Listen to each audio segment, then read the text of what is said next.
aula de hoje, a gente vai falar sobre segredos e mentiras em um mundo virtualizado. Então, vamos falar um pouquinho de fake news, de exposição pública, de linchamento social. Vamos falar, claro, de segredos e mentiras, verdade. E, enfim, vamos juntos. E, como eu disse, a qualquer momento, interrompam e perguntem. Bom, para começar, então, a gente precisa olhar um pouquinho para isso, né? Para o sentido de segredos e de mentiras, né? Assim, que fenômeno é esse? A que ele serve? De onde ele vem, de uma certa forma? A gente pode olhar para segredos e mentiras de várias formas. E tem o Zinker, ele tem uma forma de olhar para isso, ele traz isso, a ideia do segredo, da mentira, de uma forma que eu acho bastante interessante. Ele fala de olhar para isso de uma forma extramoral, assim, sem um juízo de valor, sem um juízo moral. É claro que existe o segredo e a mentira que vem no sentido de enganar o outro, né? de tirar proveito do outro de alguma forma. Mas nem sempre segredos e mentiras têm essa finalidade, e principalmente quando a gente está falando no âmbito familiar, a gente tende a ver os segredos e as mentiras vindo numa outra direção, não numa direção de tirar proveito de alguém, mas numa direção que eu acho muito interessante da gente olhar, assim, que tem a ver com manter um certo distanciamento do outro. Quando alguém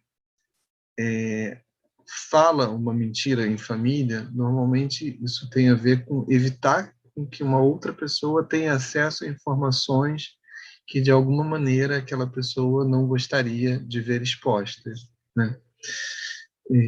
Então, de uma certa forma, a mentira e o segredo têm esse papel também, assim, eles chegam como uma espécie de um manter distância. Quando o que acontece é a verdade, vamos dizer assim, uma pessoa permite que a outra enxergue mais proximamente aquela pessoa e possa decidir coisas, até no sentido de estar perto ou não daquele indivíduo.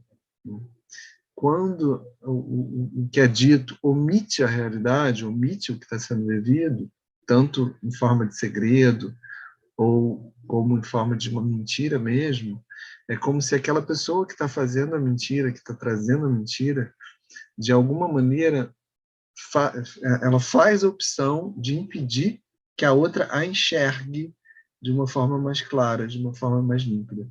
É como se fosse uma espécie de uma cortina de fumaça que fica presente ali.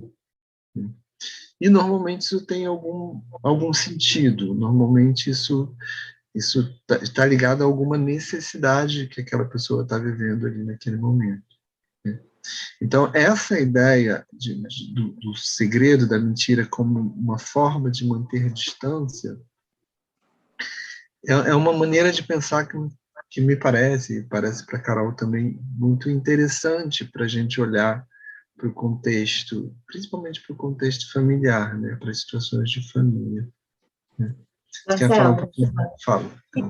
Eu acho que é importante a gente falar também que uma coisa é o segredo e a mentira no mundo, assim, para pessoas desconhecidas ou pessoas com quem não se vive uma relação de intimidade, e outra coisa é um segredo, uma mentira numa relação de intimidade.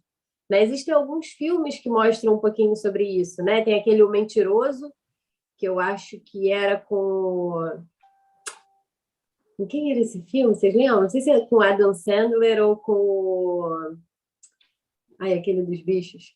Esqueci. O Ace Ventura? Esqueci o nome dele. Eu esqueci. Enfim, tem esse filme. E não sei se vocês já viram... assim, a minha memória tá ótima. Mas tem uma série de livros e que virou uma trilogia também, que... esqueci o nome também. Meu Deus, tá ótimo isso. Depois eu falo para vocês. Mas que divide num mundo pós-apocalíptico, né? Dividem as pessoas em facções, em diferentes tipos, né, de pessoas, diferentes padrões. E um desses padrões é um das pessoas que só falam a verdade, dos sincericidas, né? E uma coisa que isso mostra, tanto no filme Mentiroso, quanto nessa facção, essa galera dessa facção lá que é sincericida, é o quanto, às vezes, uma mentirinha, ela tem uma razão, uma razão social, né? Ela faz algum sentido quando você está contando uma mentira no mundo. Diga. Não, é interessante isso que você está trazendo, porque assim, ninguém é totalmente transparente. Ninguém se expõe totalmente o tempo todo, né? E cada um de nós tem uma espécie de espaço de privacidade em que o outro não tem acesso, sabe? E isso não é certo nem errado. Isso faz parte da condição humana, de uma certa forma. E só que essa fronteira, esse espaço até onde eu permito que o outro venha, vai oscilar de tamanho de pessoa para pessoa, né? Então, segredo, quem é totalmente sem segredos? Assim, quem realmente conta tudo para o outro? Tem que contar tudo para o outro? É saudável contar tudo para o outro, né? Por exemplo, você tem um relacionamento afetivo. Se você, será que a gente pode contar tudo que passa pela nossa cabeça para a pessoa? Ou será que ela vai estar, que isso vai fazer bem para a relação mesmo? Ou será que esse movimento de guardar certas coisas termina sendo interessante no sentido de cuidar da relação que está sendo experimentada, que está sendo vivida, né? Sim, muitas vezes a gente pensa coisas que a gente não tem nenhum compromisso com aquilo ali que a gente está pensando. Por exemplo, alguém faz uma coisa que eu não gosto e me vem à mente coisas que aquela pessoa já fez antes. Assim, será que vale a pena compartilhar? No momento que eu estou com raiva, falar coisas que não necessariamente vão ser escutadas da forma com peso que essas coisas têm para mim, de fato, naquele momento, que pode ser um peso totalmente provisório. O Zinker dá um exemplo no livro dele, ele fala assim, que quando alguém pergunta, você me ama? Cara, responder essa pergunta de verdade não é tão simples. Se alguém ama o outro o tempo todo, sabe? Será? Ou será que você ama aquela pessoa quando ela sorri numa determinada situação, mas você não ama quando ela te acorda de manhã e fica te enchendo o saco, sabe?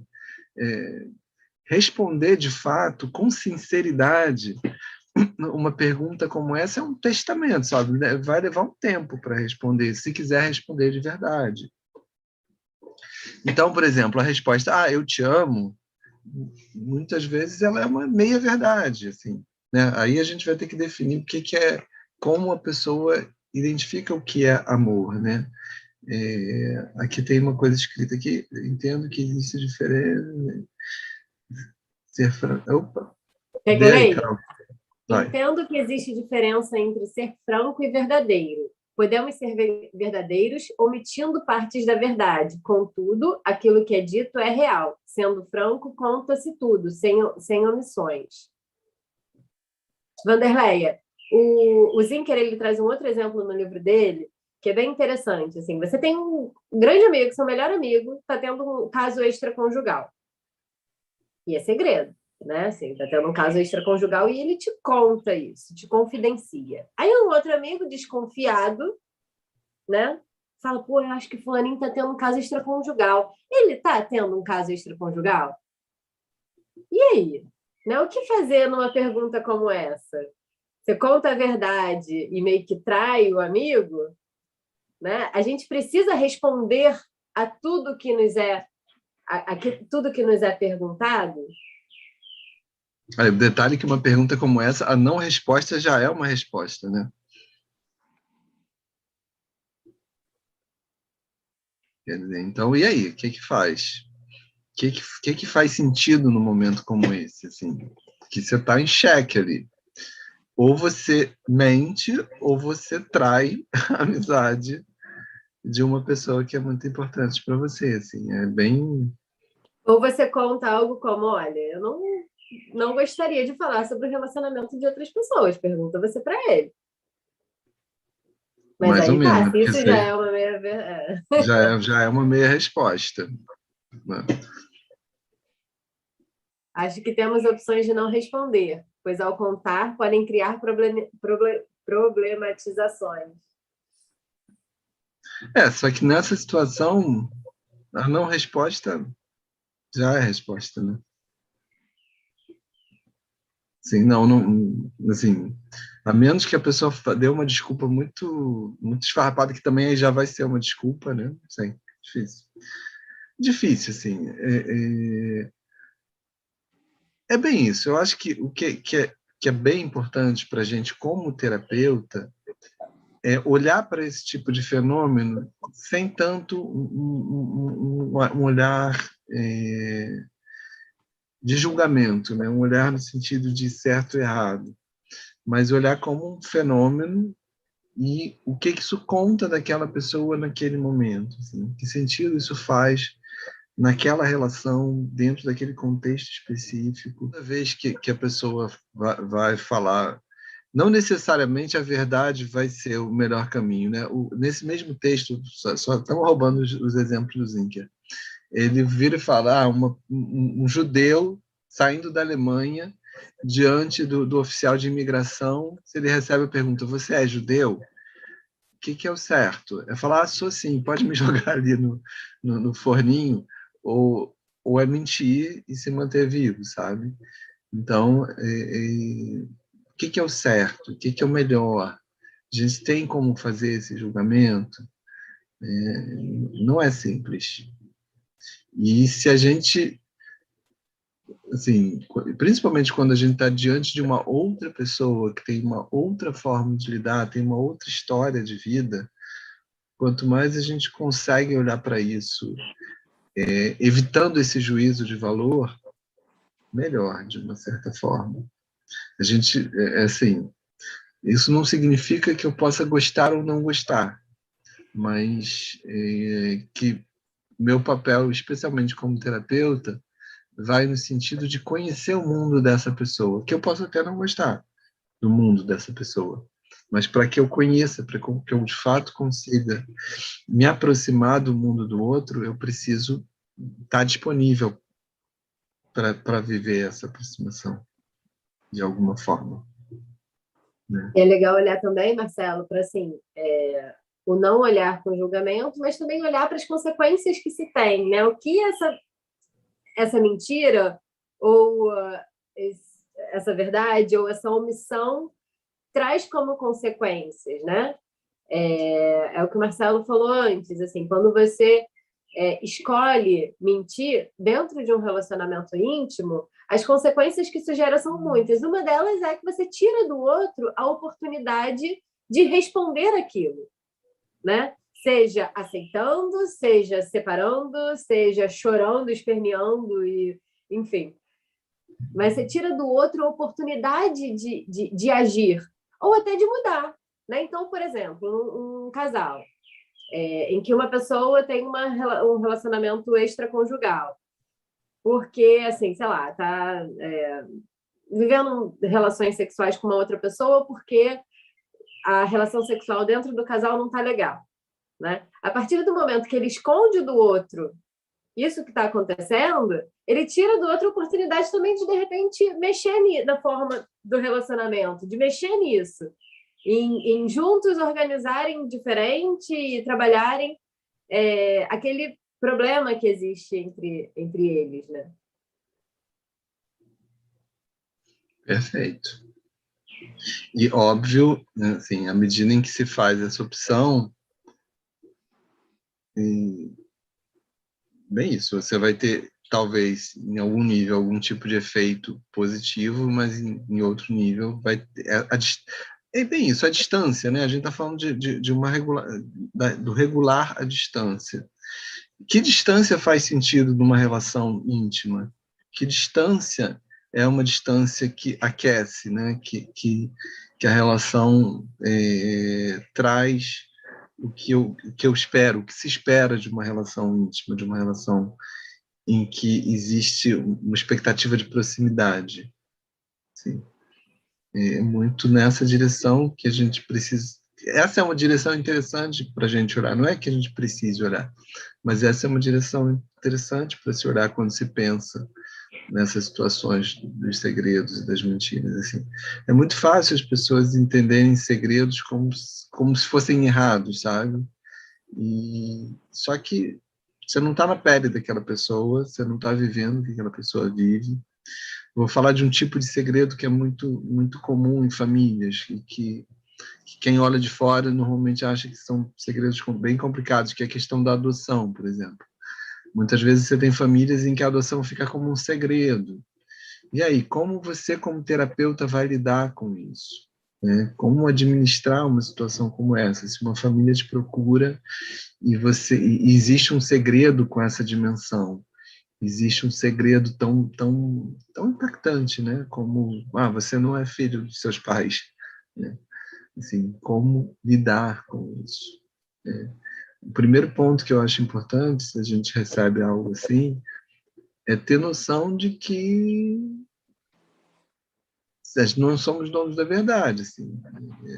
Que será que é melhor para essa família? Que caminho será que faz sentido?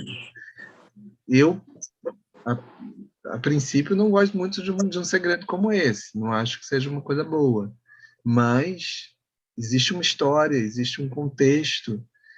E como essa família quer lidar com essa história, quer lidar com esse contexto. Esse segredo não me pertence como terapeuta.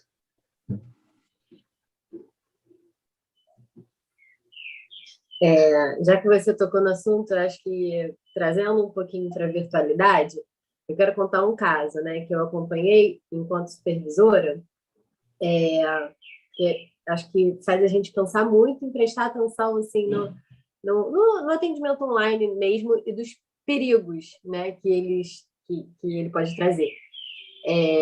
Então, a psicóloga acompanhava um menino que era adotado, e ele era adotado por um casal homoafetivo, mas o casal não contava para o menino que eles eram um casal. Eles se colocavam meio que como, um era pai, o outro era tio, era avô. Tinha alguma história assim, botavam como se fosse um outro grau de parentesco, sabe? Não era assim, dois pais. Um era o pai e o outro era alguma outra coisa. Digamos que seja assim, que fosse tio, né? Mas eles eram um casal. Para sustentar essa mentira, eles dormiam em quartos separados e tal. Não sei até que ponto ainda, assim, ainda eram um casal, né? Assim, ainda estavam, enfim, moravam juntos, mas e tinham adotado enquanto eram um casal e continuavam morando juntos com o menino. E o menino não sabia e ele descobriu que os pais eram um casal homoafetivo porque ele ouviu uma sessão deles com a psicóloga. Então, a psicóloga estava atendendo os pais dentro do quarto, o menino na mesma casa. Eles falaram alto, de modo que o menino ouviu e ficou sabendo desse segredo. E aí? Será que essa foi a melhor forma do menino? Será que o menino precisava saber? E se ele precisava saber, será que essa foi a melhor forma? Quais podem ser as consequências de uma revelação assim? Porque ele escutou, mas poderia ser assim, poderia o psicólogo achar que, poderia não, né? Mas enfim, achar que o garoto tinha que saber e falar, vocês precisam contar para o menino. E o menino ficar sabendo, e será que a família estava preparada para uma revelação como essa? E aí? O que vem?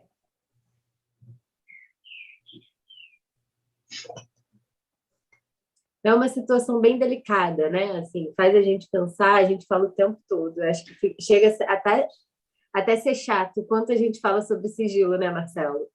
Mas existem cuidados que a gente precisa tomar e que muitas vezes a gente não pensa. Uma coisa que eu vivi, aí já não foi enquanto supervisora, foi eu com a minha cliente. A gente viveu uma coisa bem pesada também, porque a cliente estava em atendimento na sala dela. Ela morava sozinha e ela estava na sala dela, na sala do apartamento dela. Ela contou para o namorado que tinha terapia até determinada hora e o combinado era que ele chegaria meia hora depois ou 15 minutos depois. Ele chegou antes, ouviu que ela estava em terapia e ficou atrás da porta escutando uns 15 minutos da sessão.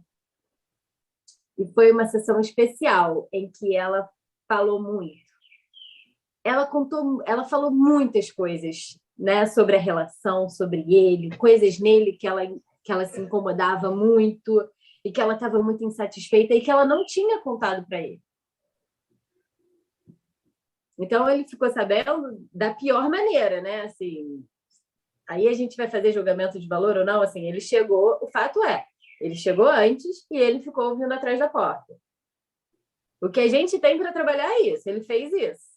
Ela estava na porta, na sala da casa dela, onde ela acha que é um ambiente seguro, né?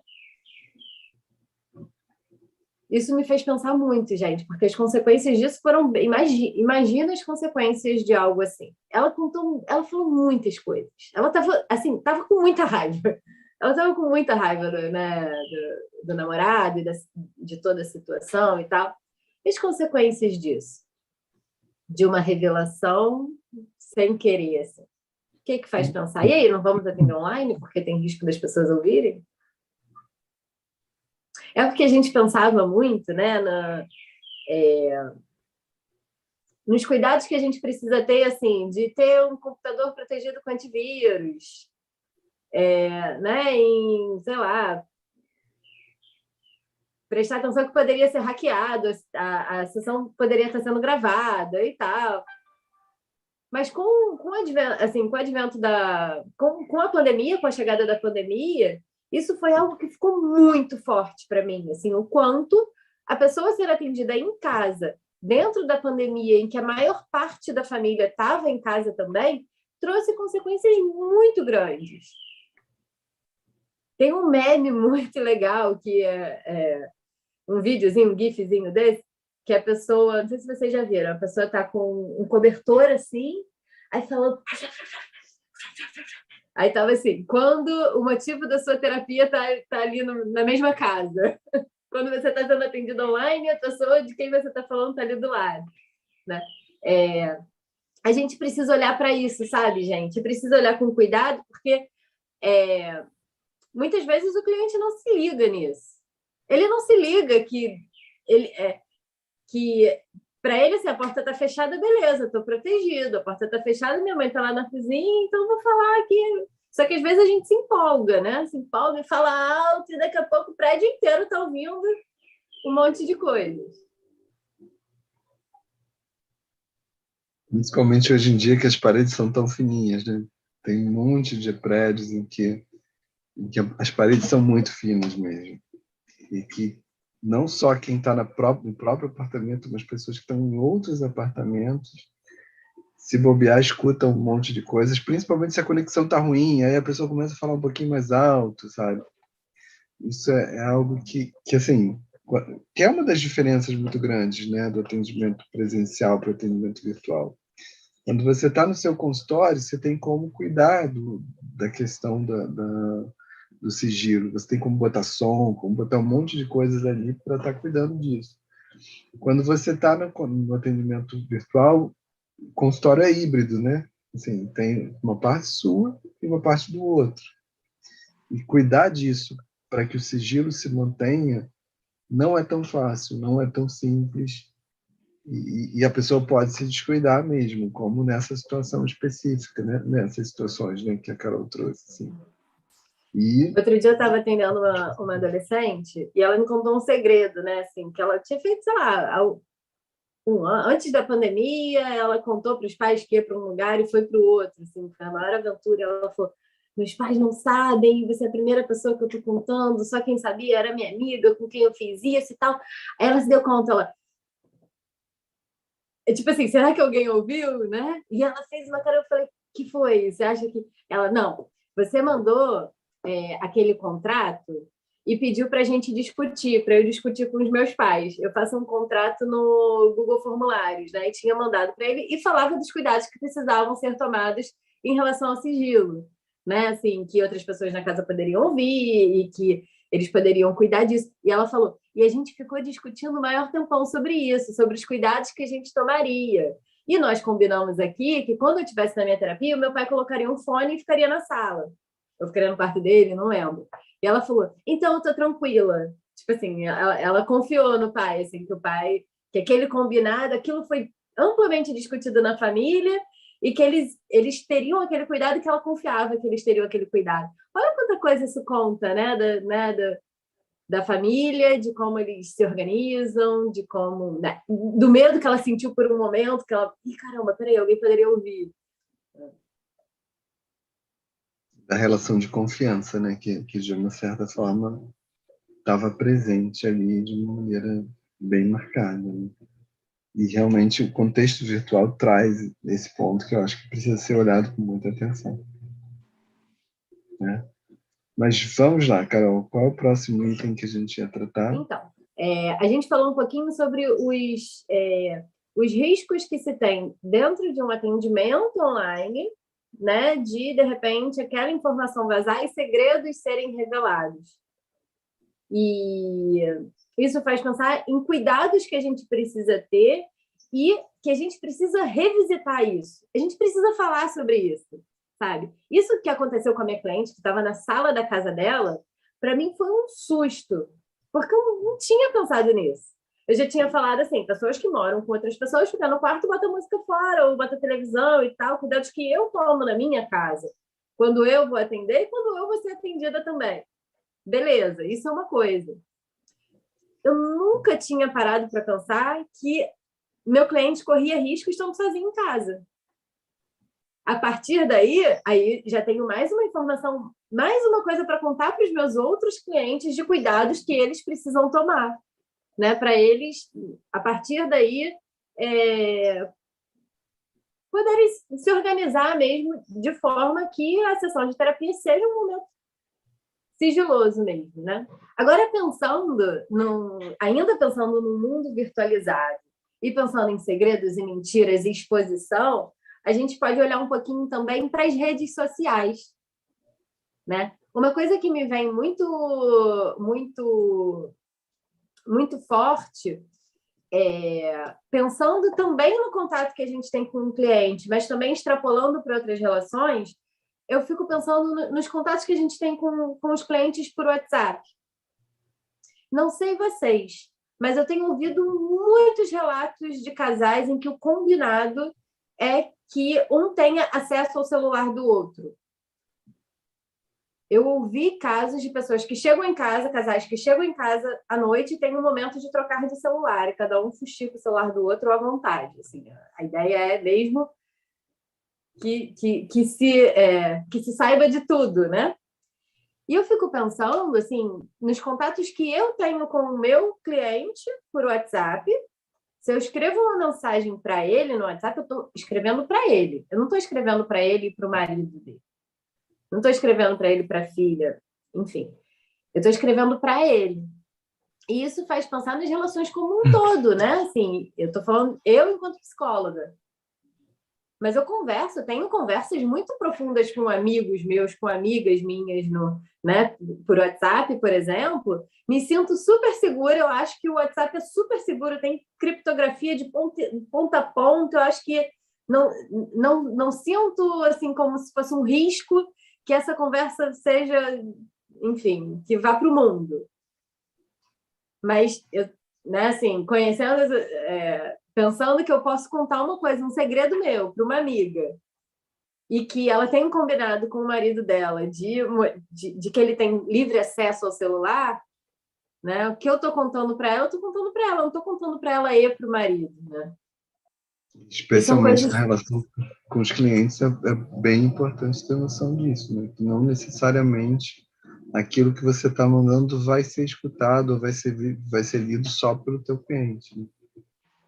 Que é um outro ponto bastante importante no que se refere a essa troca virtual, que não necessariamente passa por um atendimento virtual, né? Você pode estar atendendo alguém presencialmente e pode se comunicar com aquela pessoa por mensagem, e essa mensagem pode terminar caindo para outras pessoas, né? Pode terminar chegando ao ouvido de outras pessoas, ou aos olhos de outras pessoas, né? Então é algo para se olhar com muito cuidado, com muita atenção. Com certeza. E a gente está falando só de WhatsApp, né? Assim, nesse momento eu estou falando, eu e Marcelo estamos falando do WhatsApp, dos riscos, pensando no cliente e extrapolando, assim, né, para outras pessoas. Isso me faz pensar no que o Marcelo falou lá no início, da questão da exposição, né? Do quanto eu escolho mostrar para o outro. O que eu escolho para mostrar para vocês é diferente do que eu escolho mostrar para minha família, para os meus amigos, para o meu namorado. Eu escolho o que dá para contar para um, o que dá para mostrar para um, o que dá para mostrar para outro. Porque são relações diferentes, são níveis de intimidade diferentes, né? E pensando nisso, assim, o que eu mostro para um e e aonde essa informação pode chegar, faz pensar também em várias questões relacionadas à virtualidade. O que se posta, para quem se posta, o que se faz com o que se posta, o que se envia. Né? Uma coisa que eu vejo acontecendo muito, as pessoas dando print de conversas e mandando para outras pessoas. Né? Tipo assim, eu estava conversando aqui com o fulano, olha o que ele respondeu, dá um print e envia. O céu é o limite, né? E os nossos clientes vão viver isso o tempo todo, a todo momento, porque é um fenômeno que está muito presente nesse mundo virtualizado. Não sei se vocês já viram, assim, já ouviram histórias parecidas de alguém que confiou em alguém, contou algo e essa informação foi para nudes enviados, conversas mais picantes, segredos mesmo que se contou para alguém e se espalhou. Hoje em dia, a informação assim, viaja numa velocidade muito grande e alcança distâncias enormes. Isso tem um lado positivo, a informação chega e a gente consegue saber de mais coisas, mas isso também tem um perigo do que o que está se propagando por aí. De uma certa forma, o contexto virtual termina promovendo uma democratização no que se refere ao poder de informação, né? Ao poder de influenciar o outro, de levar alguma notícia ou alguma afirmação, algo para o outro. Ao mesmo tempo, isso não necessariamente é vivido com a responsabilidade que precisaria ser vivido, né? A gente está num período em que as pessoas estão com a capacidade de comunicação que não tinham antes, mas me parece que ainda não estão com uma cultura coerente com essa capacidade, com esse poder todo de comunicação, assim. E a gente tem visto, todos nós temos visto, tantas situações complicadas acontecendo, né, dentro desse contexto em que as pessoas conseguem mandar uma informação sem muita censura, né, sem muito controle. Muitas vezes a censura só vem muito tempo depois. Por exemplo, esse exemplo que a Carol deu de nudes, né, assim, quantas e quantas pessoas já viveram situações, meninas, né, adolescentes normalmente, já viveram situações muito pesadas, inclusive até cometendo suicídio mesmo, em função de coisas que terminaram sendo enviadas sem o consentimento delas para redes muito mais amplas do que elas inicialmente mandaram. Assim. Então, a gente está num período em que as informações estão circulando de uma forma muito diferente do que há tempos atrás. Isso gera uma série de consequências, né? Eu acho que as pessoas estão bem a par disso, e que impactam os consultórios de psicologia, né? Que impactam o ambiente psi. Né? Isso pensando assim nas mensagens enviadas por pessoas para outras pessoas, ainda nem falando das nossas mensagens, né? Assim, mensagens que eu digo, postagens, né? Assim, que é uma outra coisa que fica que a gente precisa estar muito atento, né? Assim, o que a gente posta, né? E que consequências o que a gente posta traz para a nossa relação, para os nossos clientes, com o nosso mundo enquanto psicólogo, né? Enquanto profissional da psicologia. Recentemente, hoje minha memória tá que tá. Recentemente, há uns anos, não sei quanto tempo exatamente, não sei se vocês lembram desse caso que foi muito para a mídia, de uma mulher que, bom, a partir de um boato que foi espalhado pelas redes sociais, ela foi linchada na cidade e morreu. Acabou falecendo por conta disso, né? Poderia, no caso, pelo que eu me lembro, foi um boato. Poderia até não ser um boato, poderia até ser algum, né, um segredo, algo, né, enfim, que poderia não ser aceito socialmente, mas que ela contou para alguém ou descobriu-se e se espalhou muito rapidamente. As pessoas estão muito inflamadas, né? E ela foi linchada. E por conta, né, das agressões sofridas, ela acabou vindo a falecer. E aí eu fico pensando, Carol, assim, como é que isso fica do ponto de vista do psicólogo, né? Olhando para o espaço terapêutico, para onde a gente está nessa história, porque, ok, isso é muito presente, isso faz parte do dia a dia das pessoas, do dia a dia da atualidade, né? Assim, todos nós temos notícias de situações como essa. Eu fico pensando assim na posição, no lugar do psicólogo diante desse tipo de situação, né? Assim, a gente está falando bastante aqui e eu acho que a gente fez muita propaganda de que as pessoas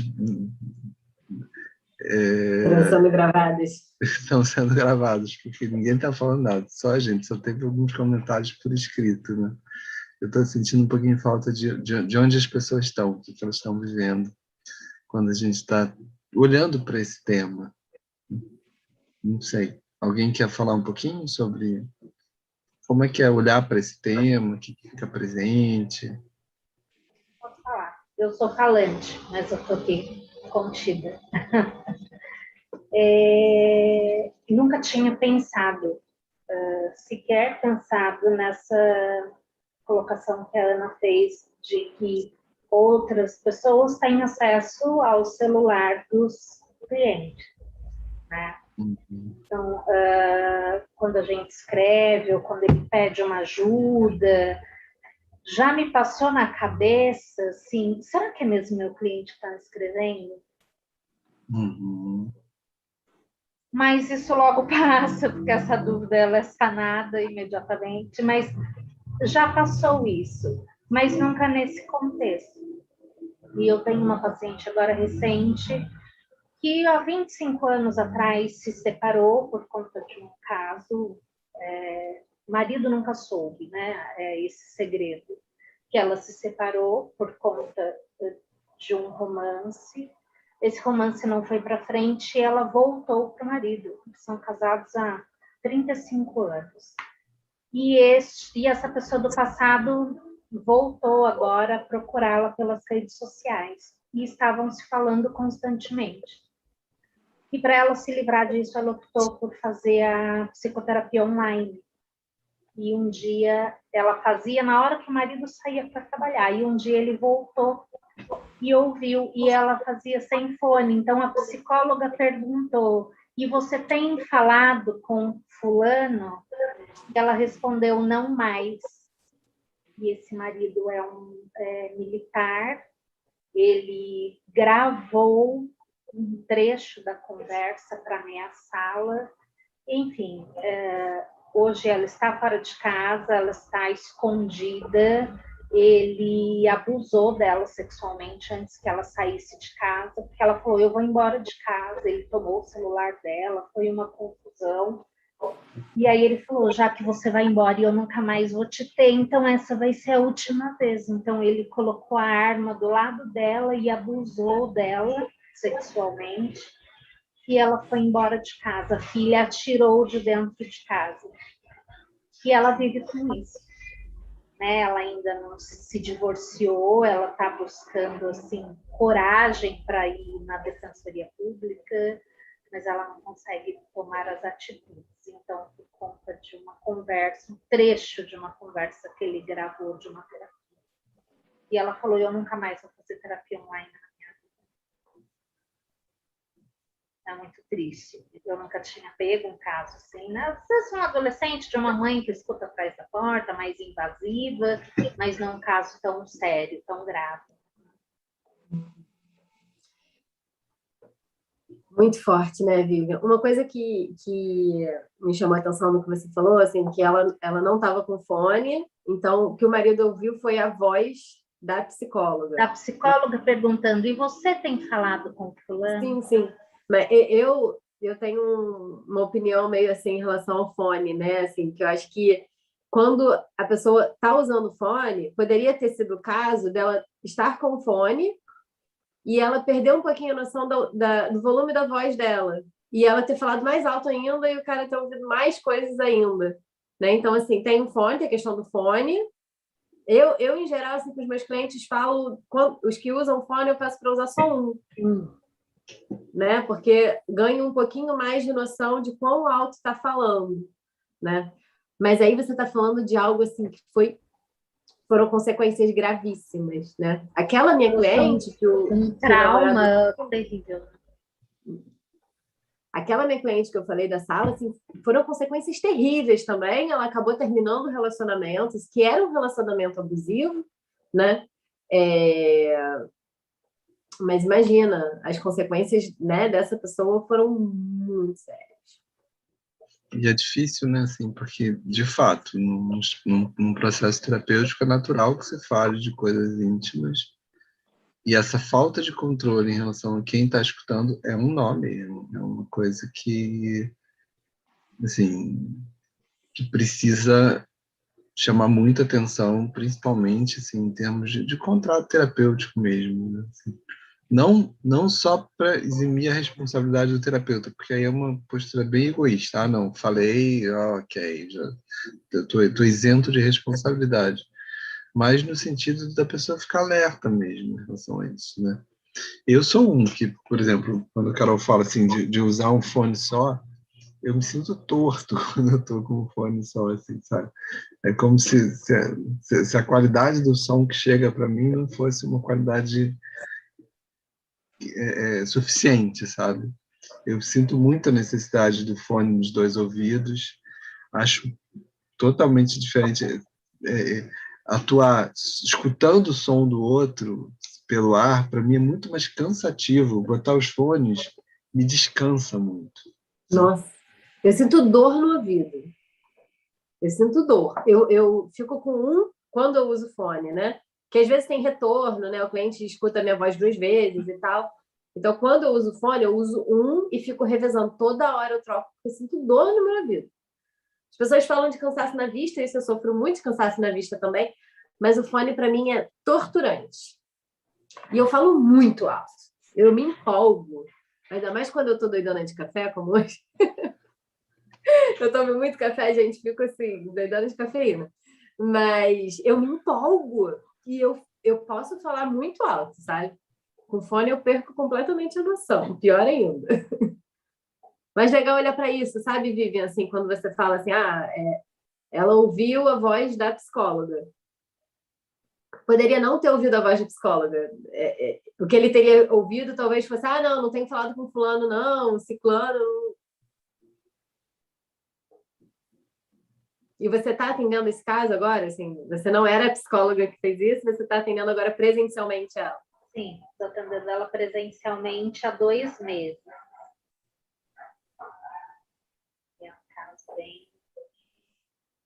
bem intenso. Ela sente muito medo, ela relata muito medo, desconfiança, uma amiga que a acompanha na terapia, ele quer que ela volte, ele está pagando o tratamento com o psiquiatra, dizendo que ela vai, eu estou pagando porque ela vai curar e ela vai voltar para mim. Então, A gente tem trabalhado essa questão, né, de uma pessoa que nunca foi independente. Não, os primeiros relatos dela era que ela nunca nem escolheu um sabor de pizza, porque era um ambiente muito controlador, né? Ele é muito controlador, e aí nós já falamos da postura dela, né, em escolher, então ela tem muita dificuldade, ela está com muita dificuldade em decidir, ela nunca, aparentemente, nunca precisou decidir nada, e agora ela está decidindo o que ela vai fazer com a vida dela. Vivian, eu fico pensando aqui, ao te ouvir, na importância de nós, psicólogos, não fazermos juízo de valor e não tratarmos assim a mentira como algo ruim e que deve ser abolida, né? Nossa, mas você está guardando esse segredo? Segredos são ruins. Conte para o seu marido que você traiu, que tudo vai ficar melhor. Imagina se você faz, né, um movimento como esse, ela conta para o cara estupra ela, o cara até mata, né? Isso, gente, isso é muito importante. A gente não tem esse direito. A gente não tem noção dos desdobramentos de tudo isso, né? Porque, assim, a gente conhece o nosso cliente e o que ele conta do outro ou do parceiro é a visão que ele tem daquela pessoa, não é a pessoa, né? Então, eu não sei com quem realmente ela se envolveu durante 35 anos. Foram 35 anos. Não conheço, né? Não sei até que ponto essa pessoa pode chegar, ou se essa pessoa tem um transtorno, se ela não tem, como ela lidaria com isso. Então, trabalhar com ela, né? Enfim, é bem complexo, mas estamos aí. E além de todos os traumas dela, ela ainda tem esse trauma da terapia agora. Todo esse cuidado do acolhimento, né? Eu tento fazer ali no consultório que ela se sinta segura no ambiente da clínica.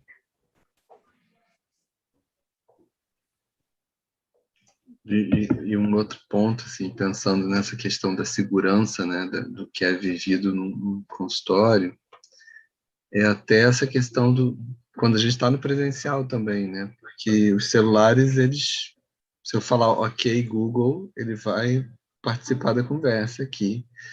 E o que ela faz com as informações, ó, já está aqui participando. Eu falei ok, Google, ela já está participando. O que ela faz com as informações, a gente não tem muito como ter controle, né? Quando a gente está na virtualidade, a gente sabe que não tem controle do que está sendo dito. Mas quem não atende com o celular do lado, né? Quem não tem o cliente também com o celular do lado, assim? E não é difícil alguém plantar alguma coisa no celular da pessoa e colher um monte de informações que são vividos no horário da terapia daquela pessoa mesmo. Mais do que isso, né, Marcelo? Que tem a ver também com o espaço físico mesmo. Tipo, lá no consultório, eu fiz exatamente da forma que a arquiteta mandou para azular acusticamente. Botei o drywall mais caro, com a fibra de não sei o que, mais sinistra, que vai até o teto, que faz isso, faz aquilo. Mas ainda assim, o som vaza. Então, tem lá caixinha de música no corredor dessa sala que tem 2 salas. Né? Nas outras, às vezes, dependendo de quão alto a pessoa vai falar, vai dar para ouvir do corredor, porque, como o Marcelo disse, as paredes hoje em dia são muito finas, são de papel, né? E a gente acaba assim... É isso, exatamente como aconteceu na sala da casa da minha cliente, poderia ter sido presencialmente na sala, no consultório, né? Eu escolhi não fazer, nos meus consultórios, fazer sala de espera. Porque eu já ouvi falar, já ouvi de relatos, já vivi coisas muito complicadas nesse sentido. Tá lá, tem a sala de espera, a mãe, o pai, o marido, a esposa vão ficar lá esperando. E por melhor que seja o tratamento acústico, é complicado, as paredes são finas. Mas, ao mesmo tempo, a sala de espera ela serve também como uma espécie de uma câmera acústica, né? Assim, no sentido de entre a porta do consultório e a porta do atendimento tem um espaço ali que fica muito mais difícil do som chegar na porta do consultório mesmo. Tirando a sala de espera, o acesso é direto à porta do consultório, né? Isso também não é simples. O que fica muito presente, assim, é que, como a gente falou lá no início, né, quanto a pessoa escolhe se expor e para quem ela escolhe se expor, vai contar das diferentes relações, né? Assim, tem muitas coisas que os clientes só contam para o psicólogo. E se ele está contando para mim, ele está contando para mim, da forma como ele escolheu falar, o que ele escolheu falar, né? Essa minha cliente que teve a sessão envolvida pelo namorado, ela estava falando como... Ela poderia até dali a uma semana, ou dali na mesma noite, ter uma conversa com o cara e contar as mesmas coisas que ela me contou, mas com certeza ela não contaria da mesma forma. Com certeza ela não falaria com a mesma entonação de voz, ela escolheria melhor as palavras. De repente, ela esconderia um detalhe, assim, omitiria, né, um detalhe ou outro.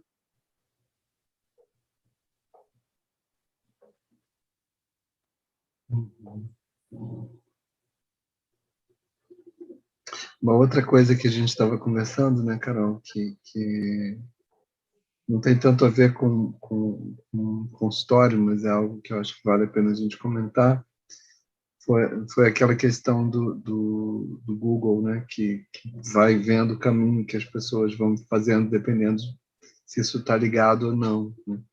Que é uma outra coisa que é vida cotidiana das pessoas, né? Assim, não sei se vocês sabem ou já mexeram com isso, mas o Google, a princípio, eu já não sei mais qual é o default, se é ele fazer a marcação ou não, mas ele tem uma opção em que ele vai vendo todo o caminho que a pessoa vai trilhando e cria um histórico, né?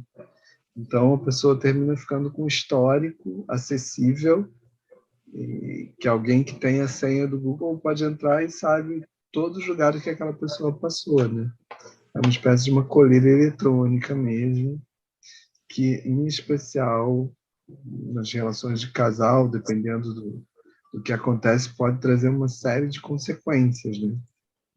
Isso é algo que também faz parte da nossa realidade, né? Faz parte dos recursos virtuais que existem, esse movimento de estar mapeando, né, cada passo que a pessoa dá e trazendo consequências para a pessoa, o fato dos passos dela serem mapeados, né?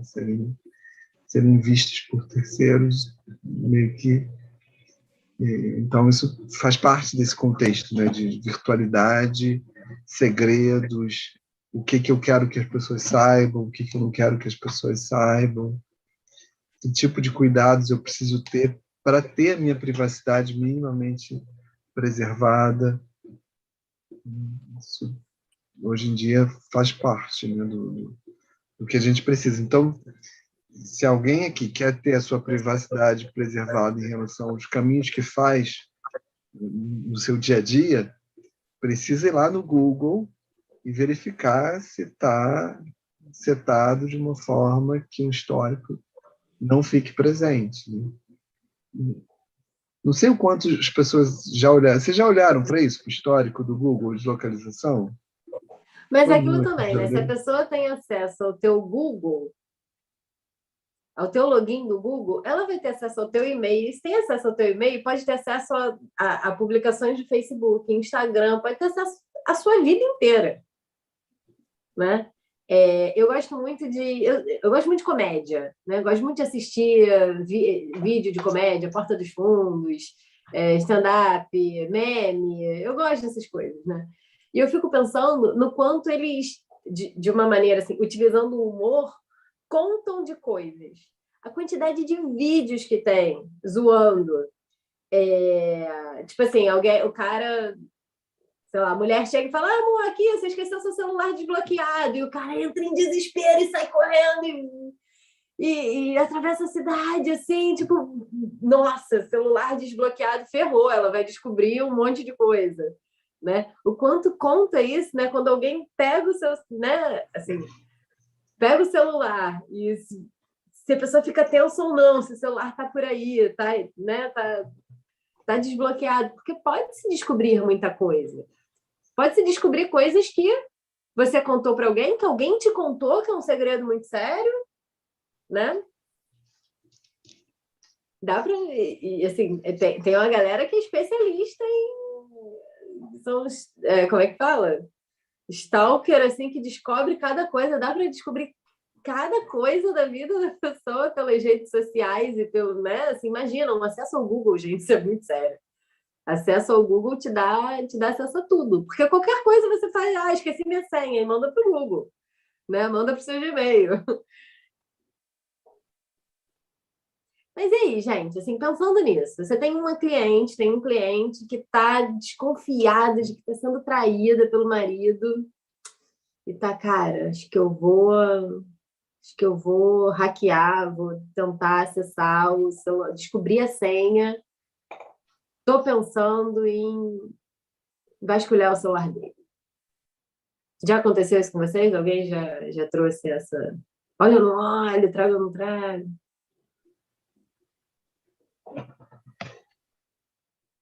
O Zinker, ele fala de uma coisa muito interessante também, que é, assim, o que não se pergunta, né? Marcelo falou assim, a pergunta, você me ama? É uma pergunta, né, que traz um milhão de possibilidades de respostas, mas o que não se pergunta, ou o que não se quer saber, né? Assim, a pessoa às vezes tem medo, assim, tem receio de perguntar, você está me traindo? E às vezes é só isso, que teve uma cliente que ela descobriu que o marido a traía, e conversando depois, poxa, mas esse tempo todo, não sei o quê, e ele fala, você nunca me perguntou. Ah, não, você nunca me perguntou, não. Uma vez você falou que preferiria não saber.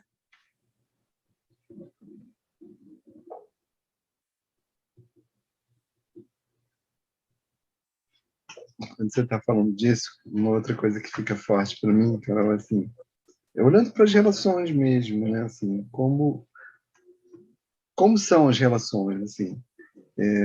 Quem mantém o celular, por exemplo, meu celular, as pessoas daqui de casa sabem o segredo para entrar no meu celular, sabem a senha para entrar no meu celular.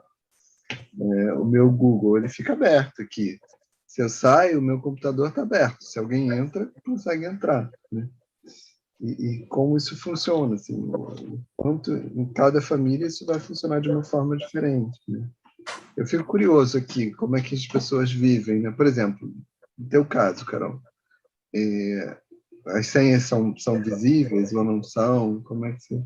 Não, assim, o meu computador tem uma senha, mas às vezes eu, assim, vou fazer coisas, esqueço de desligar e tal, deixo ele ligar. Eu tenho um escritório aqui, não costumo entrar. É errado. Assim, eu deveria ter todas... Eu não guardo, assim, informações dos clientes no computador, é só, assim, tem que ter uma senha, entrar no site, né? Eu faço no Doctoralha e tal. Então, ok, tranquilo. Mas fica aberto e as senhas todas gravadas, assim. A pessoa entra no meu Google, se quiser, tem oportunidades para isso.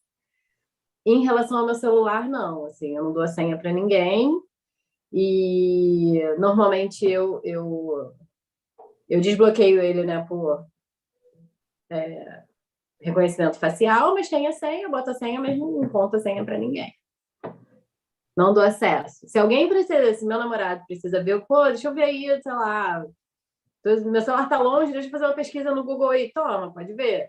Ah, preciso, sei lá, botar no GPS. Ah, procura aí. Eu tô podendo. Tem assim, o acesso assim, por, né, pouco tempo, mas ninguém tem a senha do meu celular. E vocês?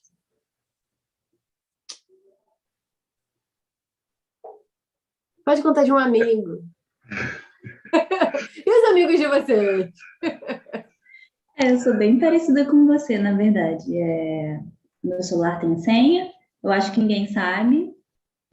Não gosto que mexam no meu, também não gosto de mexer no de ninguém.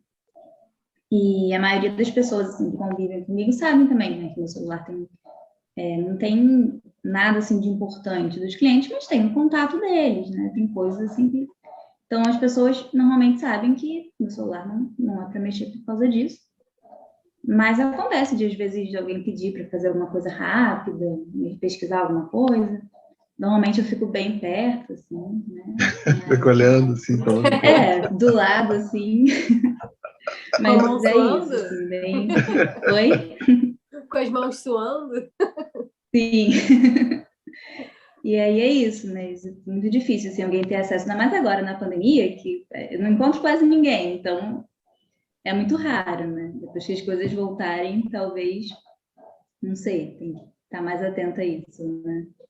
Mas é isso, computador também tem senha, fica no quarto, ninguém entra. Quando eu sei que alguém está vindo aqui, eu tiro tudo e guardo num lugar onde as pessoas não têm acesso mesmo, né? Às vezes alguém precisa usar esse quarto aqui. Então, é isso. Mas é difícil, né? Porque a gente tem um controle, mas tem coisas que a gente não imagina, né? Igual o que aconteceu com vocês, né? A gente tem que ter é difícil a gente saber até onde a gente pode ir, porque tem coisa que a gente não tem controle. E isso, assim, da proteção de dados é uma coisa que a gente precisa estar muito atento mesmo. E que é muito difícil hoje em dia, né? Assim, porque se você tem as informações dos clientes num computador e esse computador tem acesso à internet, existe risco. Uhum. Então, é um outro ponto dessa história de segredos e de transparência ou não. A gente precisa ser opaco em relação a isso, né? A gente precisa não dar transparência em relação às informações dos nossos clientes. E é isso, assim, por exemplo, se eu tenho informações no meu computador e o meu computador fica acessível a outras pessoas, ou está conectado à internet, tem risco mesmo, né? Não é simples lidar com isso, não é simples conseguir ter controle, né, dessas informações. Assim. Por exemplo, quando o Carol fala, não, minhas informações estão num determinado site. Cara, é difícil a gente ter controle, né? Por exemplo, se alguém acha essa senha, as informações estão expostas. Ou mesmo quando você deixa no site, tem alguém que está zelando por isso, né? Mas você não sabe o quanto aquela pessoa está zelando, não é mesmo? Aquela instituição, assim. Bem delicado, bem desafiador, né? Como lidar com isso? Como... É muita responsabilidade, né, Marcelo? Uhum. Sim. E como cuidar, como zelar dessa informação de uma forma que seja adequada, né? Sempre existe risco, né? Como a gente viveu, que acho que Júlia, você soube disso, né? Que entraram, que criptografaram os arquivos do Instituto. Você soube disso, não? Não. Acho que você falou assim, Acho que vocês não. viveram, né? Eu imaginei. A gente viveu recentemente uma invasão no Instituto que criptografaram os arquivos todos e pediram resgate, né? E ele nem conseguiu tentar poder pagar o resgate, porque o link que foi dado para a gente acessar e fazer qualquer coisa também foi saiu do ar, né? Então a gente simplesmente ficou com o material no Instituto criptografado e teve que acessar backups, teve que fazer outras coisas para descriptografar. Mas teve um risco aí, né? Porque essas informações poderiam ter sido roubadas e utilizadas de forma exatamente divulgadas. Então, por mais que você tenha todo cuidado, tem risco, né? Que a gente precisa cuidar, que é preciso. Assim, a gente pensa muito nesse risco da informação ser perdida, quer dizer, de alguém acessar a informação quando a gente está durante a sessão, mas esse risco também acontece quando a gente está fora da sessão. E não é um risco simples de se lidar. Ó, a Vanderlei escreveu aqui. tem uma pasta segura no celular, um celular dentro do celular. Se alguém tiver acesso, só consegue ver o que eu deixei disponível. Redes sociais fechadas, com raros amigos, sem localização nas fotos. E opções de privacidade ativadas para não fazer marcações.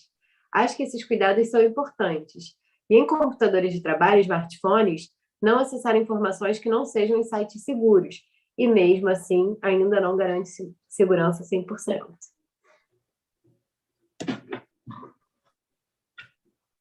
É isso, né, Vanderlei? Assim, são cuidados possíveis, né? São cuidados que dá para ter, mas ainda assim, é isso, assim, tá na rede. Eles conseguem, hackers conseguem... Na verdade, tem hacker e tracker, né? Tracker. Eu não sei a diferença entre um e outro. Mas conseguem invadir, gente, governos, sabe? Invadir, né, nossos dispositivos pode ser a coisa mais fácil do mundo. Então, cuidados que precisam ser tomados, né?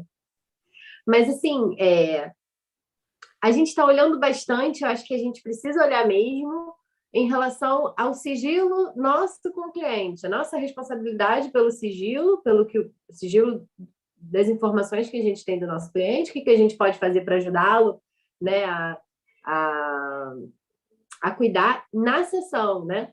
Mas eu fico pensando muito nos cuidados também nas relações como um todo, né? No quanto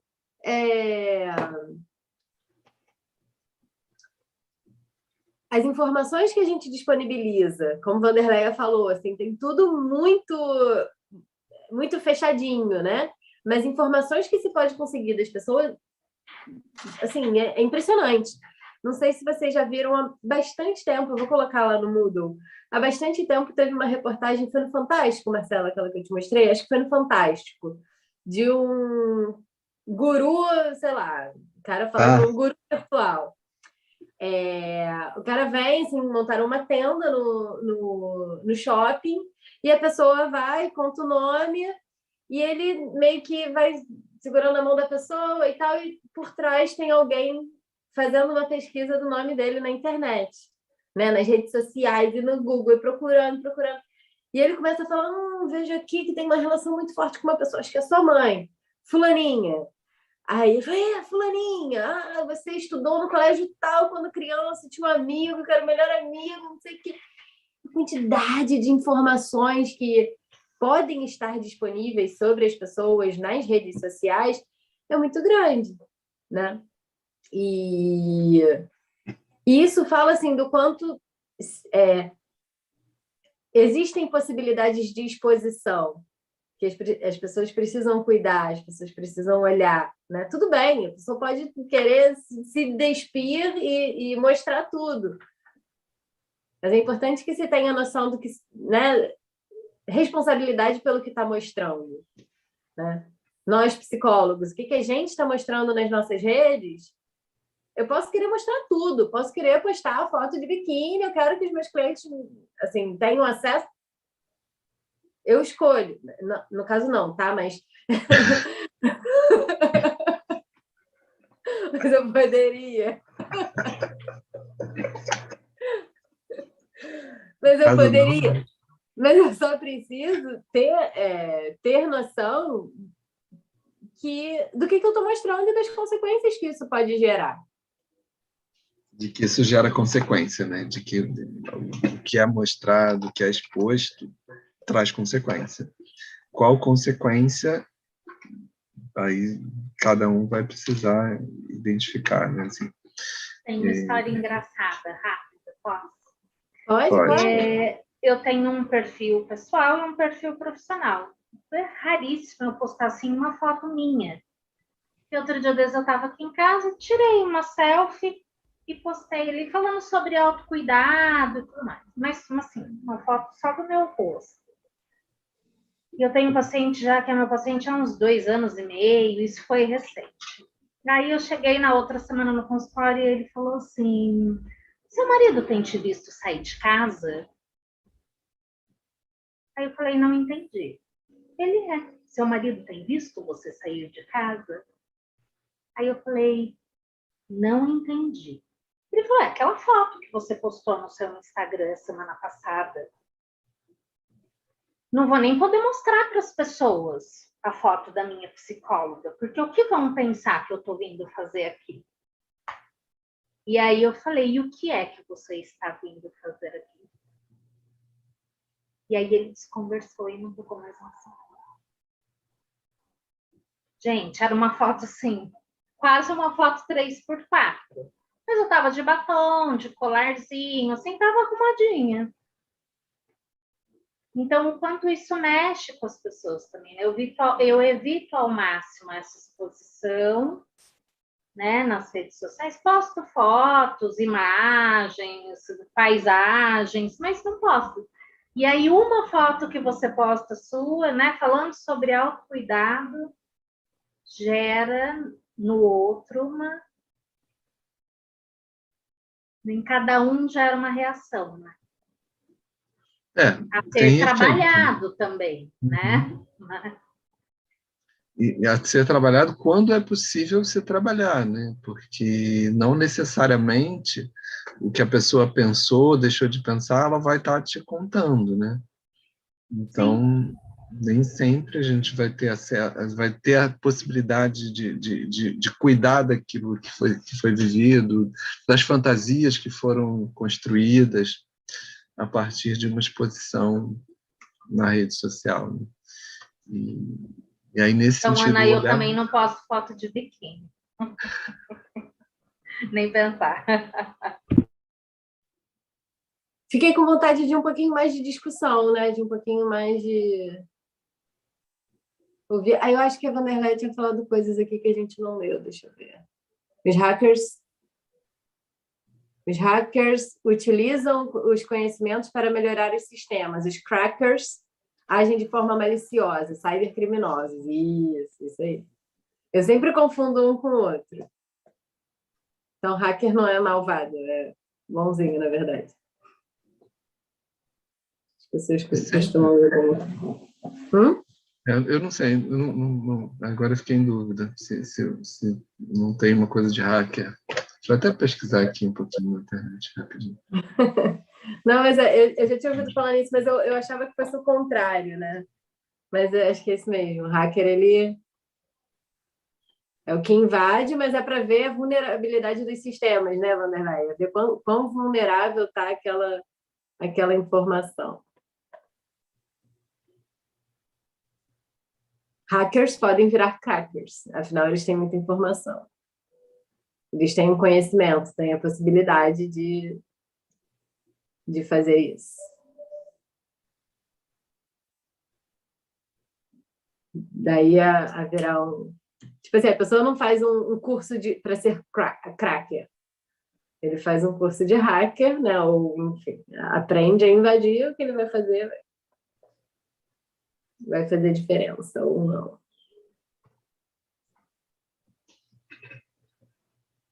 Ah, Marcelo, agora... Hacker é um especialista em TI. Vanderlei é cheio dos conhecimentos de segurança. Vanderlei, por acaso você tem alguém próximo que lida com isso, que trabalha com isso? A forma como está falando tá, né, tá assim, com propriedade. É advogada. Olha. A gente estuda essas questões. Vanderlei é advogada, estuda isso por segurança de imagem. Boa. Legal, legal.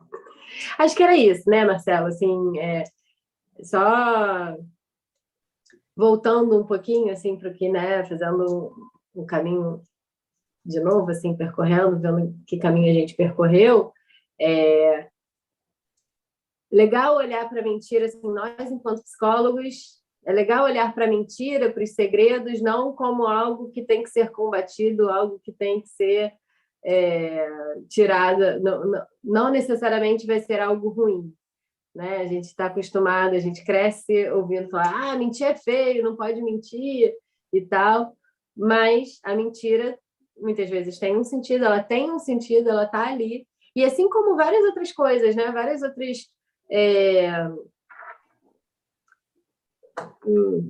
o que a gente vive com o cliente, assim, se a gente toma como...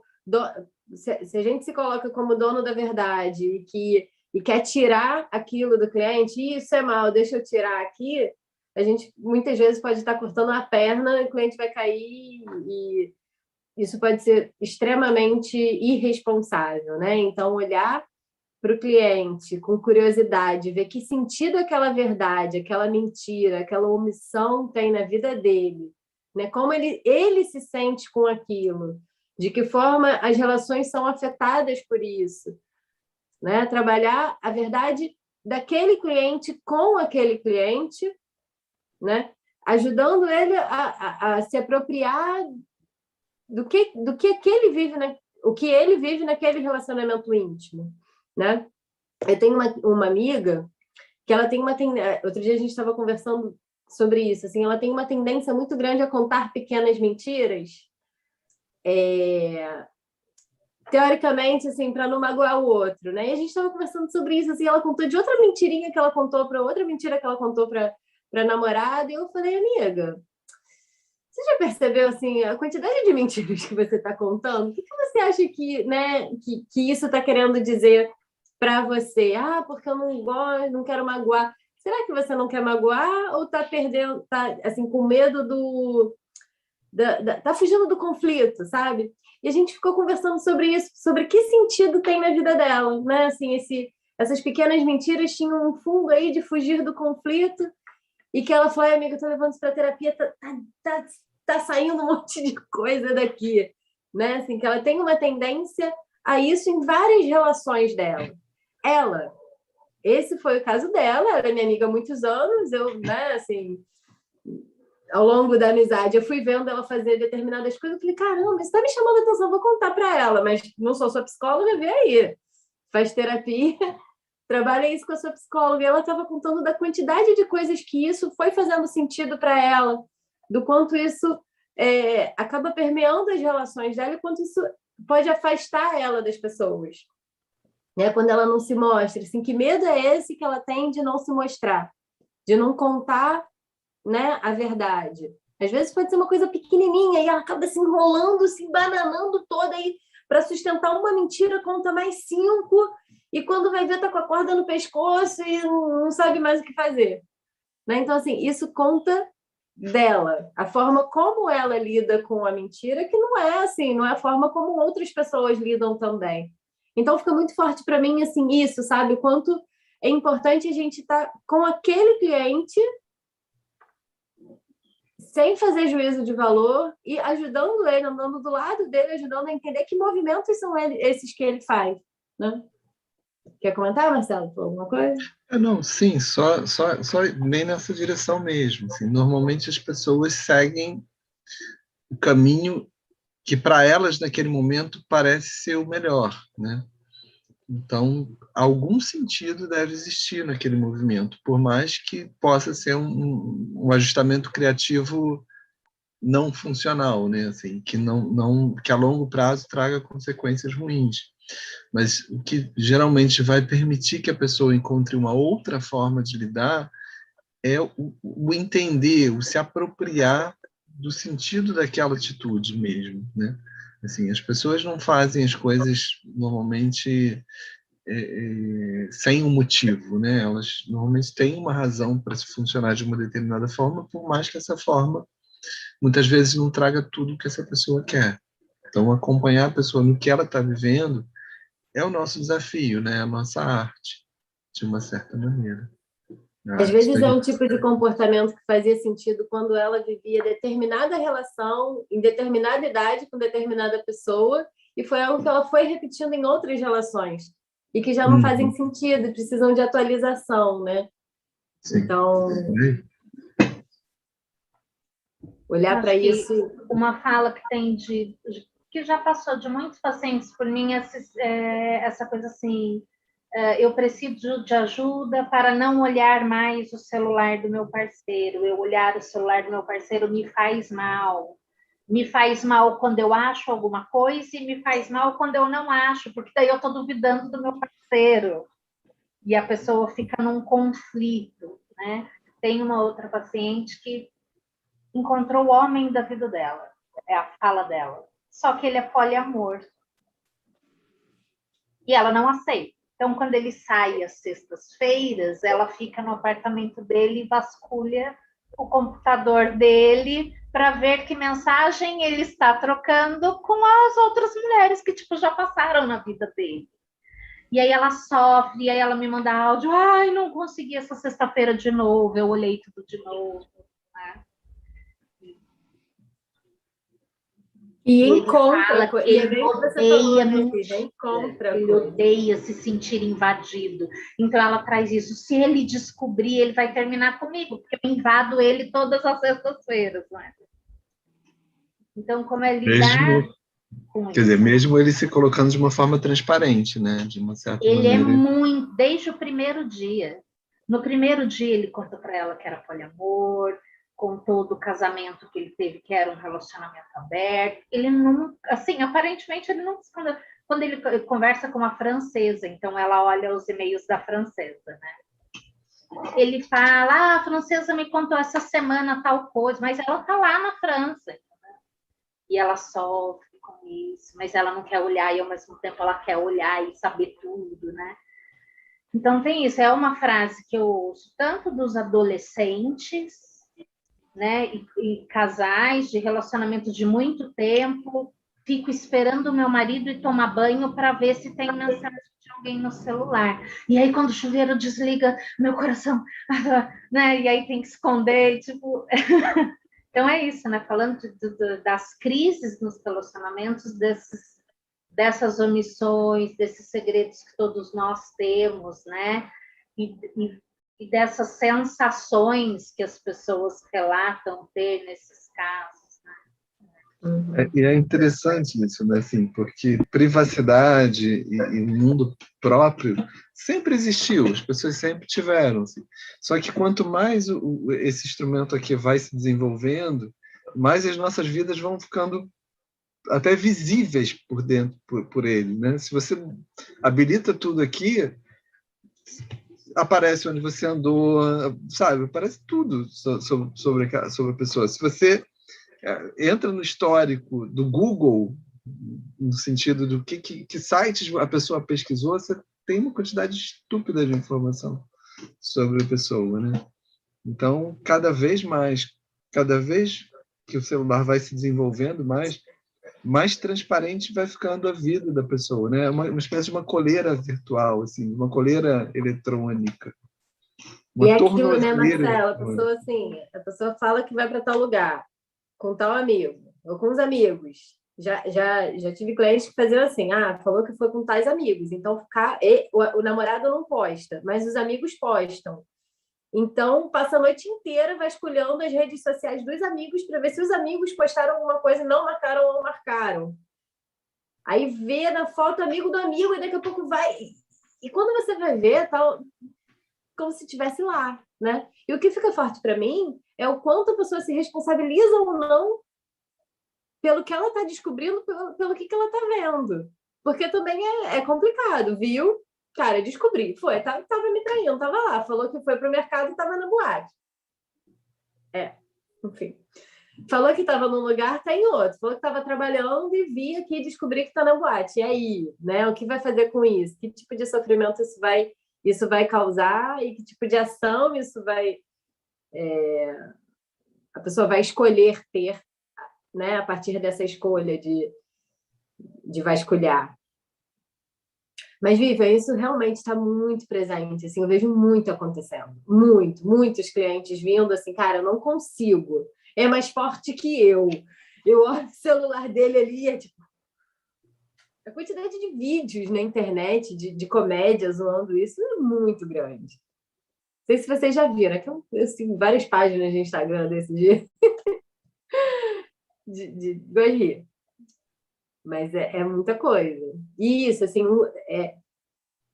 vem junto com o sofrimento, né, Vivian? De não conseguir controlar, sabe? De querer saber e quando entra, tipo, bota o pezinho na piscina, é como se não tivesse mais controle, quando vai ver já tá com cabeça e tudo se afogando, né? Não, só vou ver isso aqui. Não, só só vou entrar no Instagram, e daqui a pouco no Instagram dele, não, mas não postou nada, então deixa eu ver o Instagram do amigo. Aí vai pro Instagram do amigo e da amiga de não sei quem que foi marcado, que estava junto.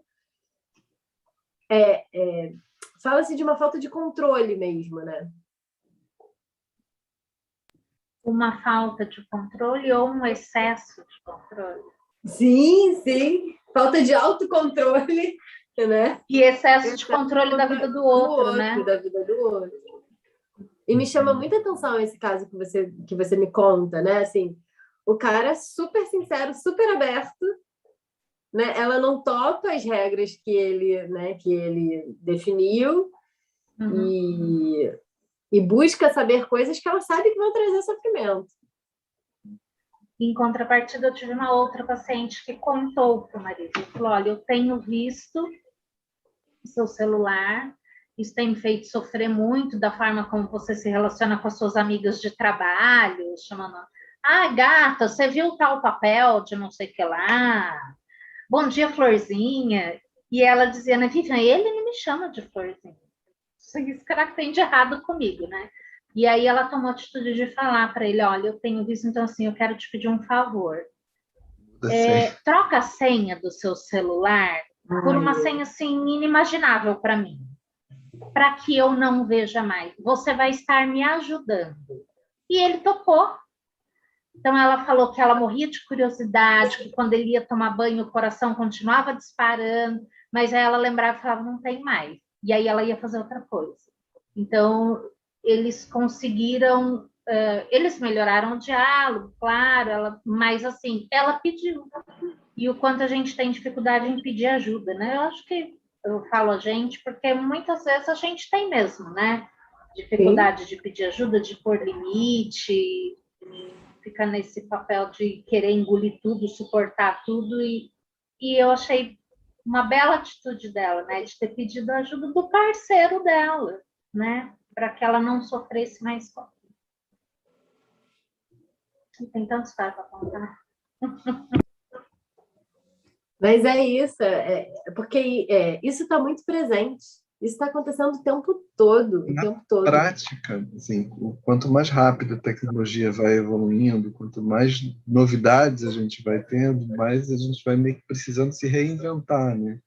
E nós, como psicólogos, estarmos atentos a isso, né? Estarmos olhando para o que acontece, para o que está acontecendo, para as facilidades e dificuldades que as pessoas estão vivendo dentro desse mundo cada vez mais virtualizado, é algo que termina sendo necessário, assim, porque é isso, a gente está lidando com pessoas que estão dentro desse contexto, nós estamos dentro desse contexto, então olhar para essa realidade, olhar para as delícias e para os desafios desse contexto cada vez mais virtualizado é algo que termina sendo fundamental, porque é isso. Esse é o mundo que nós vivemos, com essas características, esse é o mundo que os nossos clientes vivem. Então, olhar para isso nos ajuda a se aproximar de quem a gente atende mesmo, né? Eu acho que foi. Assim, eu acho que assim, não vejo muito mais coisas para a gente estar falando sobre esse tema. Alguém gostaria de comentar alguma coisa, perguntar alguma coisa, contar mais alguma história? Carol gosta de uma fofoca, né? Quer saber mais? Dizem que todo psicólogo tem algo de fofoqueiro. Ok. Gente, beijos. Beijos. Até semana que vem.